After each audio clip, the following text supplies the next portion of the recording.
एक बार की बात, जिस गांव में ये रहता था ना, वहाँ बहुत सारे संत लोग आए चतुर्मासा करने के लिए। क्या करने के लिए? चतुर्मासा। अब वहाँ बहुत सारे लोग बैठे हुए थे, तो उनसे पूछा कि यहाँ कोई ऐसा ब्राह्मण है जिसके घर हम भोजन पा सके, क्योंकि संत लोग ब्राह्मणों का ही भोजन पाते हैं। ऐसा कोई ब्राह्मण है जिसका हम भोजन पा सके? जो वो लोग बैठे थे ना, वो जानते थे अजामिल के बारे में, दुष्ट है, वेश्या के साथ विवाह कर रखा है, लेकिन हास प्रयास करके क्या दिया, हाँ एक है ब्राह्मण देवता इस गांव में। कौन? बोले एक अजामिल नाम के ब्राह्मण है, उनके घर चले जाओ, वहीं जाके भोजन मिल जाएगा आपको। अच्छा, जितने भी संत थे अजामिल के घर पहुंच गए। अजामिल के घर पहुंचे तो उस समय अजामिल नहीं था, अजामिल कहीं बाहर गया हुआ था। उसकी पत्नी जो वेश्या थी वो बाहर आई। संतों ने कहा, हमने सुना है अजामिल का ब्राह्मण देवता का घर है, आज हम आपके घर भोजन पाना चाहते हैं, आज आपके घर भोजन पाना चाहते हैं। वेश्या ने कहा, संत देवता, हम आपको अपने घर का भोजन नहीं दे सकते। क्यों नहीं दे सकते? बोले मैं वेश्या हूँ, मेरे पतिदेव ब्राह्मण है, लेकिन जो हमारी कमाई है ना 2 नंबर की है। जो 2 नंबर की कमाई करके ब्राह्मणों को दान करता है, संतों को दान करता है, उसको कभी पुण्य प्राप्त नहीं होता। वेश्या ने साफ साफ कह दिया संतों से कि मैं अपना भोजन आपको नहीं दे सकती, और मैं वेश्या हूँ, और मेरा पति 2 नंबर का धन कमाते हैं। साफ साफ कह दिया। लेकिन संतों ने कहा, कोई बात नहीं देवी, आप केवल सूखा अन्न दे दो, हम ये कुटिया पड़ी हुई यही बना लेते हैं। ठीक है महाराज। कुटिया में संत लोग भोजन बनाने लगे। अब रात को आया अजामिल।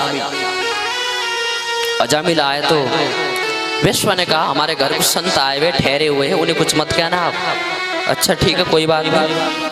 अब संत दूसरे दिन घर से जाने लगे, अजामिल के घर से जाने लगे, तो कहा जरा बाहर आ जाओ। दोनों को बुलाया, अजामिल को और वेश्या को, कहा कि हम अब जा रहे तो कुछ दे दो हमें, क्योंकि ब्राह्मण को या संतों को घर से खाली हाथ भेजना नहीं चाहिए, कुछ न कुछ दे करके, दक्षिणा हो या कुछ दे करके भेजना चाहिए, कुछ हमको दे दो। अजामिल बोला, बाबा लंगोटी जो कमंडलू तेरे हाथ में ना, समझ ले ये भी बच गया, न तो मैं ये तेरे ये भी गायब कर देता, ये भी ले लेता मैं, इसलिए हम कुछ नहीं दे रहे, ऐसे चले जाओ बाहर। बोले हमें कुछ नहीं चाहिए, हमें दक्षिणा नहीं चाहिए, अन्न नहीं चाहिए, हम तो एक बात कहना चाहते हैं। क्या? जो वेश्या थी ना, उसके पेट में बालक पल रहा था, गर्भवती थी।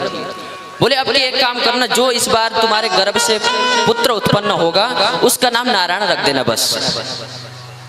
क्योंकि अजामिल ने ब्राह्मण था, लेकिन पूरे जीवन में कभी भगवान का नाम नहीं लिया। जब से वो वेश्या आई ना, और बेकार हो गया था, भगवान का नाम कभी उसने स्मरण किया ही नहीं।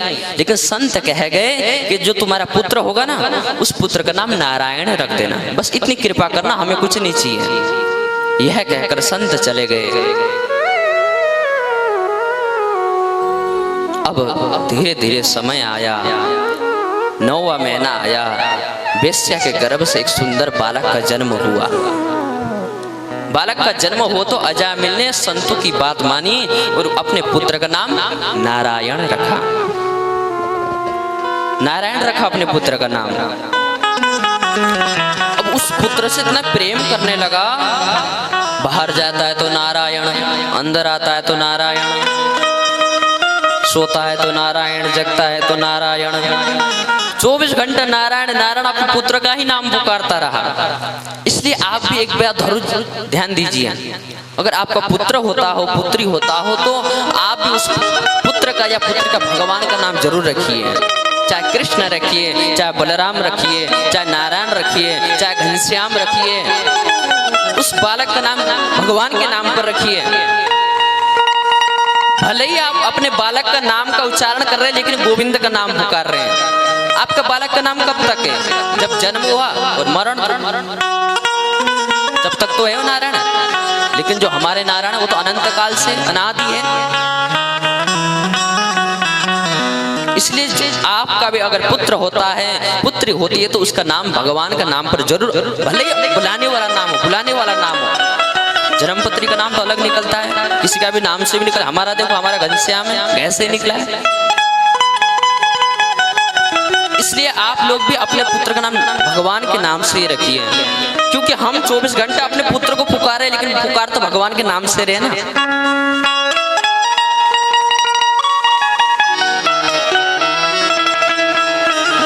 अजामिल अपने पुत्र के प्रति इतना प्रेम करने लगा, नारायण नारायण कहते कहते उसका समय अंत आने लगा, वृद्धावस्था में पहुंच गया। जब अंत समय, मरने का समय आया, तो इसका जो पुत्र था ना नारायण, सामने ये खाट में यहाँ पड़ा हुआ था, सामने बच्चे खेल रहे थे। तभी यम के दूत आए, काले काले। यम के दूतों को देख करके डरने लगा अजामिल, बोले इतना भयंकर कौन है ये? जैसे उनको देख करके डरा, तो तभी अपने पुत्र को पुकारा, अरे नारायण सुनता है, जरा इधर आजा। डर के अपने पुत्र को पुकारा, अरे नारायण इधर आजा। जैसे ही नारायण इधर आजा कहा, तो भगवान के पार्षद प्रकट हो गए। दिव्य स्वरूप है भगवान के पार्षदों का। भगवान के पार्षद प्रकट हो गए। यम के दूतों ने कहा, अरे तुम कौन हो, कहां से आए हो? ये जीवन भर इसने पाप किया, हम लेके जाएंगे इसको, हमारा ग्राहक है। बोले हम भगवान के पार्षद है, इसने मरते वक्त हमारे गोविंद का नाम लिया है, नारायण पुकारा, इसलिए हम इसे लेने आए हैं।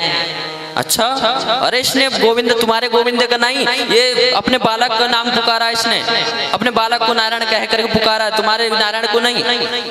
अच्छा, भगवान के पार्षद ने कहा, अच्छा ये बताओ इनका नाम कब से नारायण?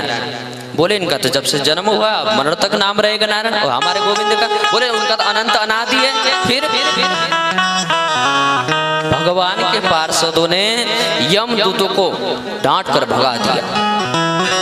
और ये बात ना अजामिल सुन रहा था, जब दोनों आपस में बात कर रहे थे ना, दूत और पार्षद, तो अजामिल सुन रहा था। तभी समझ गया कि भगवान के नाम की महिमा क्या होती है। हरिद्वार में आया, हरिद्वार में आकर के गोविंद का गुणगान करते करते भगवान के चरणों में लीन हो गया अजामिल। अब मुंह लटकाए गए यम के दूत यमराज के पास। बोले महाराज, आज से तुम्हारी नौकरी नहीं करेंगे हम। क्यों? पहले ये बताओ शासक कितने हैं संसार में? बोले शासक तो मैं ही हूँ, यमराज तो एक ही है, मेरे अलावा और कोई थोड़ी ना है। बोले महाराज, एक दुष्ट अजामिल, हम उसको लेने गए थे, वहाँ गोरे गोरे से कुछ बोल रहे थे, हम नारायण के पार्षद, वो आए तो हमको भगा दिया डांट करके। बताओ। अरे पागल हो गए तुम, आराम से बोलो, तेज मत बोलो। क्यों? अरे जिस प्रभु का तुम नारायण पुकार रहे हो ना, अगर जितने भी यहाँ हमारे ग्राहक है ना, इन्होंने सुन लिया ना, सब मुक्त हो जाएंगे। अरे हमारा व्यापार चौपट हो जाएगा, हम खाली हो जाएंगे। आराम से नाम लो।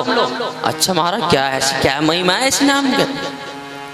बोले उस नारायण का, उस परमेश्वर का नाम है, जो जीवन में एक बार उनका नाम उच्चारण कर लेता है तो भव से पार हो जाता है। भव से, जो भगवान के चरणों में लीन हो जाता है, फिर उसको इस संसार में नहीं आना पड़ता, नरक में नहीं जाना पड़ता।